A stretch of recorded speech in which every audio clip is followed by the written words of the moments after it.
हाँ जी बच्चों, welcome. Unit 4 chapter 1 lecture number 16। इस लेक्चर में भी हम न्यूमेरिकल्स डिस्कस कर रहे हैं एबीसी ऑफ फिजिक्स के, और 3 न्यूमेरिकल्स डिस्कस कर रहे हैं 24, 32 और 38। तो सबसे पहले स्टार्ट कर रहे हैं डिस्कस करना क्वेश्चन नंबर 24। तो केयरफुल हो जाओ 24 के लिए। देखो ऐसा दिया हुआ है बेटे, एक डायग्राम है, उसे आप एक बार देख लीजिए। उसमें मैग्नेटिक फील्ड लगा हुआ है 0.5 टेस्ला। एक रॉड है जो इस तरह से सरकाई जा रही है, उसकी लंबाई है 20 सेंटीमीटर। मीटर में कन्वर्ट करोगे तो 0.20 मीटर हो जाएगा, और उस वायर का रेजिस्टेंस 5 ओम है। बाकी वायर्स का रेजिस्टेंस नेग्लिजिबल है, ऐसा सवाल में दिया हुआ है। और ये वेलोसिटी जिससे चल रही है ये है 10 मीटर पर सेकेंड। बहुत केयरफुली देखोगे तो रॉड की लंबाई, चलने की दिशा और मैग्नेटिक फील्ड, रॉड की लंबाई, चलने की दिशा और मैग्नेटिक फील्ड तीनों आपस में परपेंडिकुलर हैं। इसीलिए उस रॉड के सिरों के बीच में एक मोशनल ईएमएफ पैदा हो जाएगा, और वही आपको निकालने को कहा गया है। तो आपको पता ही है, अगर तीनों परपेंडिकुलर हों तो मोशनल ईएमएफ कितना होता है, बताओ भाई। ई बराबर V B L sine theta होता है। साइन वैसे यहाँ 90 डिग्री हो जाएगा क्योंकि सब परपेंडिकुलर है। ठीक है, अब जरा बता दो भाई क्या क्या हो जाएगा। v कितना है 10, तो v की जगह 10। b कितना है मैग्नेटिक फील्ड 0.5, तो 0.5। l कितना है 0.20, तो 0.20। और साइन 90 तो समझ ही रहे हैं 1। अब क्या मल्टीप्लाई रह गया है करना। देखो मल्टीप्लाई करोगे ये 0 और ये पॉइंट कट जाएगा तो 5 आ जाएगा, इंटू 0.2, 5 2 जा 10, तो 1 वोल्ट ईएमएफ जनरेट हो जाएगा। उस रॉड के सिरों पर कितना इंड्यूस्ड ईएमएफ पैदा होगा, 1 वोल्ट। इसे मोशनल ईएमएफ कहते हैं। अब पता करना है उसमें करंट, तो करंट निकालना तो बहुत ही आसान है। ओम्स लॉ होता है V/I, पैदा हुए वोल्टेज में रेजिस्टेंस का डिवाइड करना है। वोल्टेज है 1 volt divide by resistance, resistance है 5 ओम। तो 1 में 5 का डिवाइड करोगे तो बहने वाली करंट आ जाएगी 0.2 एम्पियर। बहुत ही आसान है। ज़्यादातर लोग वैसे ही डायग्राम देख के डर जाते हैं भाई, करते नहीं है कोशिश, नहीं तो बहुत ही आसान सवाल है। ठीक है, अब एक सवाल और देखो 32। केयरफुली देखिए सारे बच्चे। देखो भाई, एक सोलेनॉइड है और सोलेनॉइड के अंदर ऐसा है, सोलेनॉइड है एक, इस तरह से सोलेनॉइड है, और सोलेनॉइड के अंदर ये एक छोटी सी कॉइल रख दी गई है। इसमें आप में जो है आपको इंड्यूस्ड ईएमएफ पता करना है, कितना डेवलप होगा। ओके, ये पता करना है। और कॉइल में करंट चेंज हो रही है 1 एम्पियर, 1 से 2 एम्पियर हो गई, तो चेंज 1 एम्पियर का है, और इसमें टाइम लग रहा है 0.1 सेकेंड। अब आप लोग बताओ कैसे करोगे। एक ही फॉर्मूला है हमारे पास, बहुत ज़्यादा फॉर्मूले नहीं हैं, तो बताओ भाई फॉर्मूला है क्या। E बराबर minus delta phi upon delta T minus delta phi, फिर जानते हो B A cos theta upon delta T. और सोलेनॉइड का मैग्नेटिक फील्ड जान रहे हो, बताओ। सोलेनॉइड का मैग्नेटिक फील्ड तो तुमने याद किया था। सोलेनॉइड के अंदर मैग्नेटिक फील्ड कितना होता है, म्यू नॉट एन आई, छोटा एन है ये भी ध्यान रखना, म्यू नॉट एन, एन माने number of turns per unit length, N माने number of turns per unit length, mu naught N I A, और थीटा 0 डिग्री हो जाएगा क्योंकि normal of loop is parallel to the axis, तो ये magnetic field भी इधर ही होता है और ये भी इसी दिशा में है, तो दोनों ही पैरेलल हैं, इसलिए थीटा हो जाएगा 0 degree.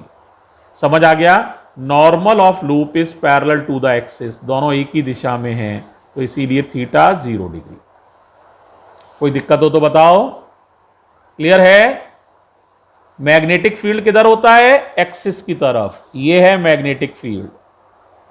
Normal of the loop भी इधर ही होगा, दोनों पैरेलल हैं, तो एंगल हो जाएगा 0 डिग्री। cos 0 1 होता है, तो mu naught N I A और cos 0 अपॉन डेल्टा टी। अब बताओ क्या चीज बदल रही है? बोलो भाई। आंसर सिर्फ आई बदल रहा है और कोई चीज नहीं बदल रही है, तो बाकी सब चीजों से कोई लेना देना नहीं, सबको बाहर निकाल लो। तो बताओ क्या हो जाएगा? म्यू नॉट बाहर आ गया, एन भी बाहर आ गया, ए भी बाहर आ गया, cos 0 1 हो गया है, छोड़ दो, तो डेल्टा आई अपॉन डेल्टा टी, ये माइनस आ गया भाई। अब म्यू नॉट की वैल्यू बताओ।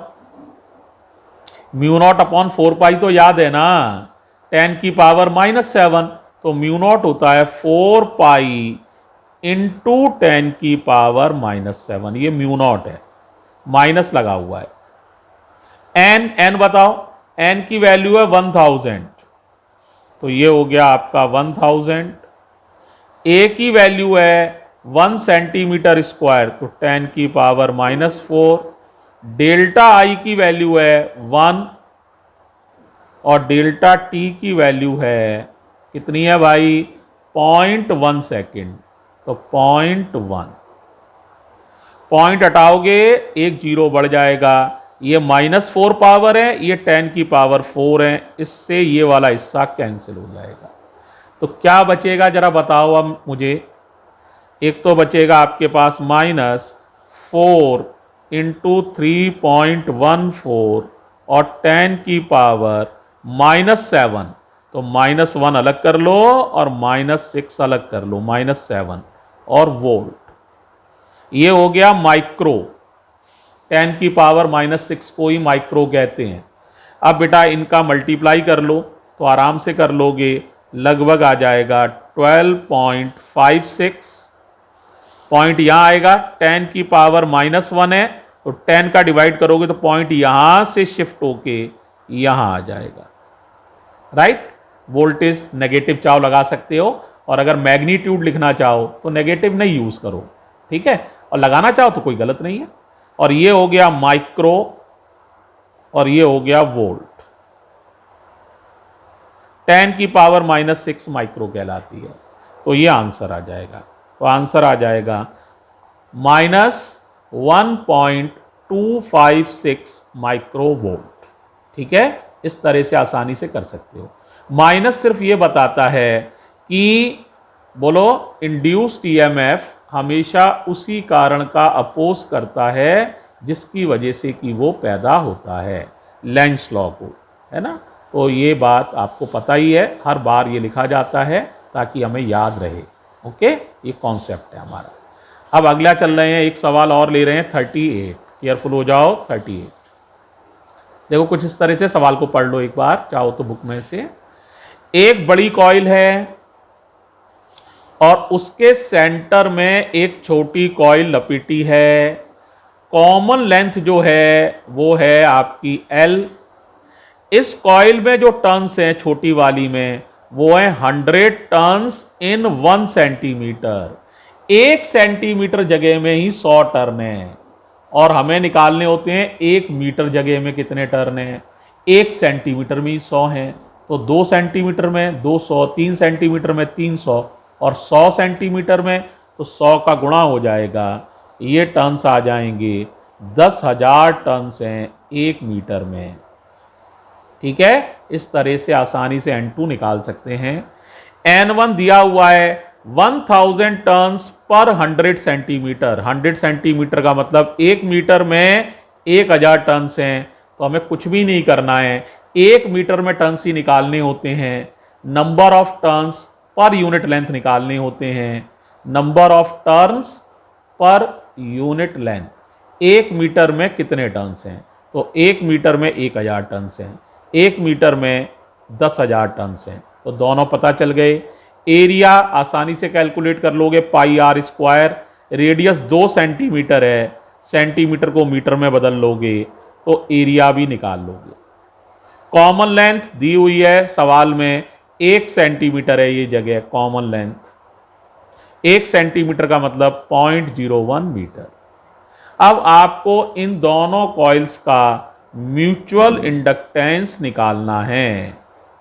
ये तो फॉर्मूला ही तुमने पढ़ा था, mutual inductance of 2 long solenoids में ये पढ़ाया है हमने फॉर्मूला, एक बार ध्यान कर लीजिए।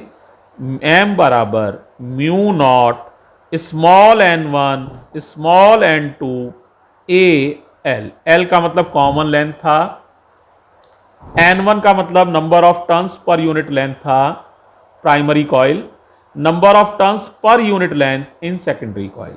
अब तुम्हें सारा ही पता है भाई, म्यू नॉट की वैल्यू 4 पाई इंटू 10⁻⁻⁷, मामला क्लियर। n1 की वैल्यू 10⁻⁴, 4 जीरो हैं तो 10⁻⁴, n2 की वैल्यू बोलो भाई 10⁻3, एक 10⁻4 है n2 और n1 10⁻3 है, दोनों ही लिखने हैं, दोनों ही लिख दिए हैं। एरिया ये लिखा है 4 पाई इंटू 10⁻⁻⁴, और length of the coil 0.01 metre, 0.01। अब भाई देखो ये 10 की पावर आपकी जो -7 है और ये है आपकी +7, ये कैंसिल। अब हमारे पास जो बचा वो देखो 4 4 जा 16 बचा है, पाई स्क्वायर बचा है और 0.01 बचा है, और भाई 10 की पावर -4 बचा है, और इसकी यूनिट होती है हेनरी, तो हेनरी। पाई स्क्वायर की वैल्यू होती है 9.86, कितनी होती है भाई 9.86, चाहे तो आप करके देख लीजिए, तो 16 इंटू लगभग लिखोगे 9.86 इंटू 0.01 और 10 की पावर -4 हेनरी।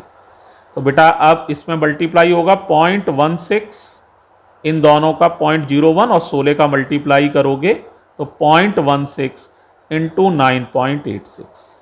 मेरा अंदाज है ये मल्टीप्लाई तो कोई मुश्किल नहीं है, हाल ही कर लोगे तो आंसर आ जाएगा आपका लगभग 1.58 और 10 की पावर -4, और यूनिट तो आपको पता ही है हेनरी, ये म्यूचुअल इंडक्टेंस की यूनिट होती है। तो ये आंसर आ जाएगा आंसर। ठीक है भाई, तो मुझे उम्मीद है ये तीनों सवाल भी बहुत आसान हैं और आपको समझ में आ गए होंगे। ये फॉर्मूला याद रखना, m बराबर mu naught n1 n2 al। यहाँ पर बहुत ज़्यादा गलती होने की संभावना रहती है, वो है n1 और n2। n1 का नाम याद रखो, 1 मीटर लंबाई में कितने टर्न्स हैं उसे n1 कहते हैं, प्राइमरी कॉइल के टर्न्स जो हों, और 1 मीटर लंबाई में जितने टर्न्स हों सेकेंडरी कॉइल में उन्हें n2 कहते हैं। l का नाम कॉमन लेंथ होता है, यानी कि ये वाली लंबाई कॉमन लेंथ। यहां पर गलतियां होती हैं, इसलिए थोड़ा केयरफुल रहना। ओके, बाकी कोई गलती नहीं करोगे। थैंक यू बच्चों, थैंक यू सो मच।